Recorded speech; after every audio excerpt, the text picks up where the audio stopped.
Rabid Jeffin and Rabid Levin, whose noxious faction is now continuing to bomb Gaza after committing genocide there.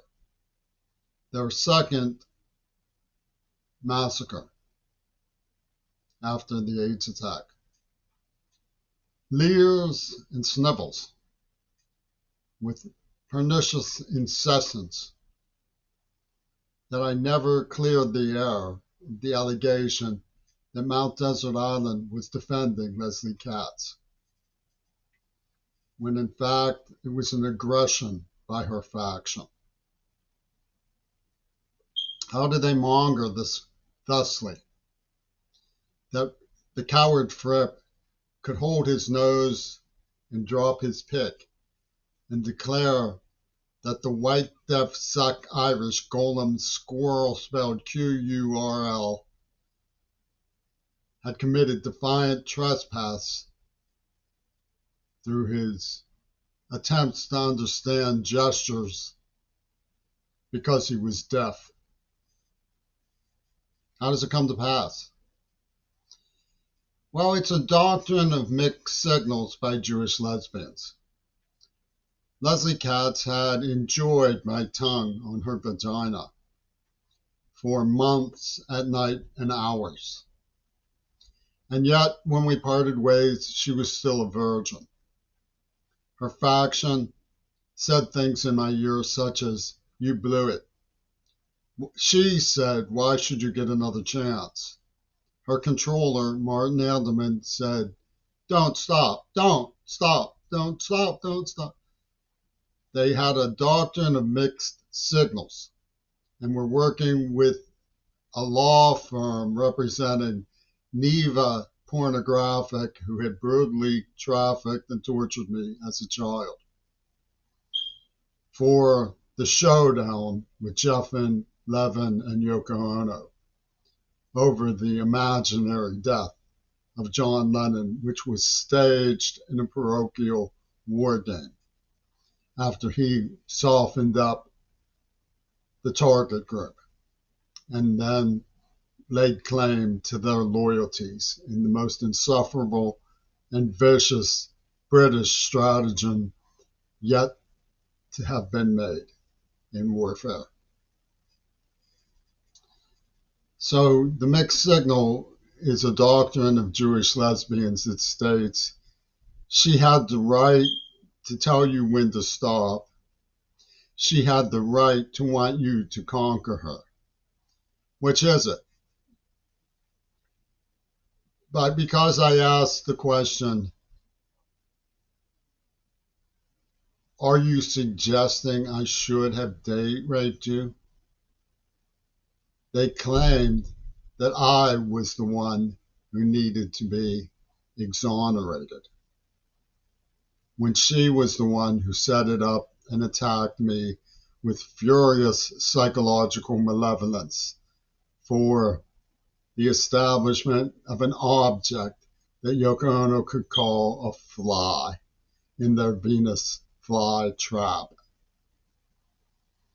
George Bush, for his genocidal surgery, drew a line in the sand.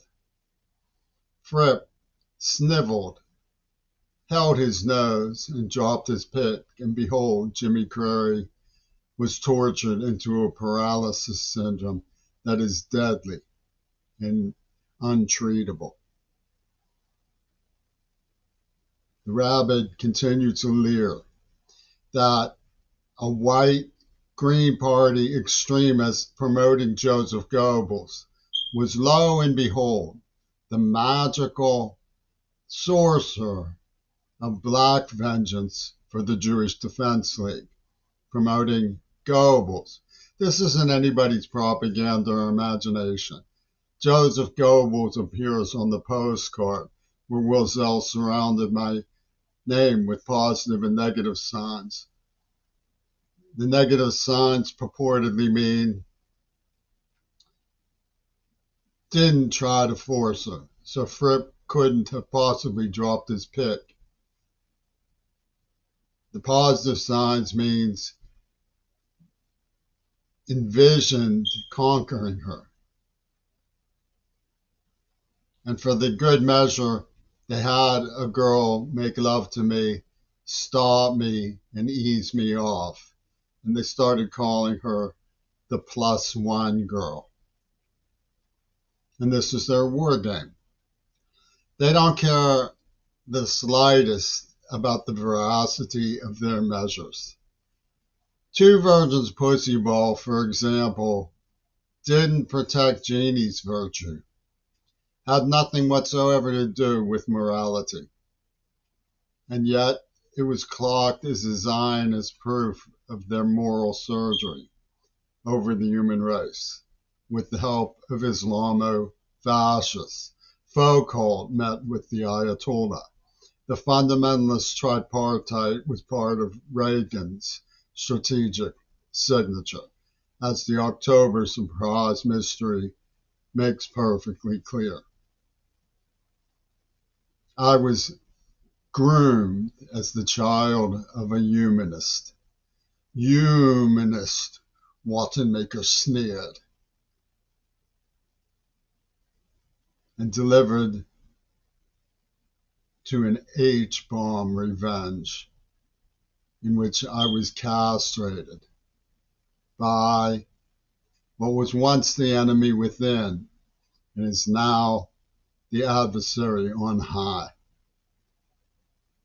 We're dealing with the criminally insane.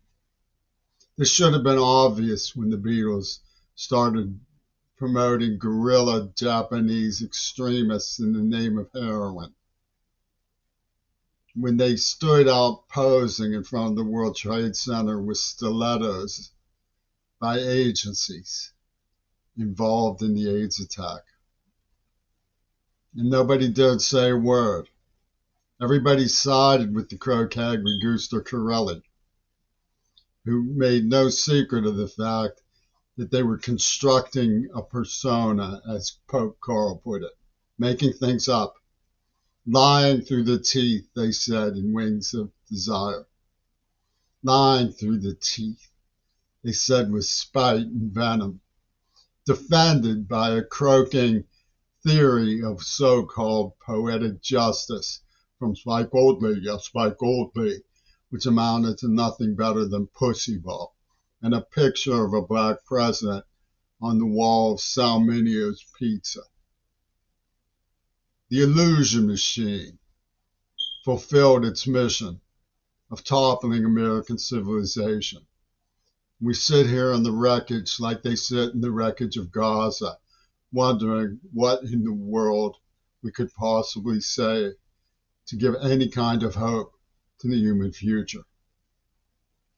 For one thing, stop believing in people who tell you that what I have reported is not true. Virginity does not prove rape. It never did, and it never will. It's a psychological farce. And the person who brought this on was not me. It was a contemptible Attica State Prison psychiatrist and his Jewish darling starlet. And they say I won't stop because they keep prosecuting their machine intelligence Tesla smears through the Android zone and its media weapon.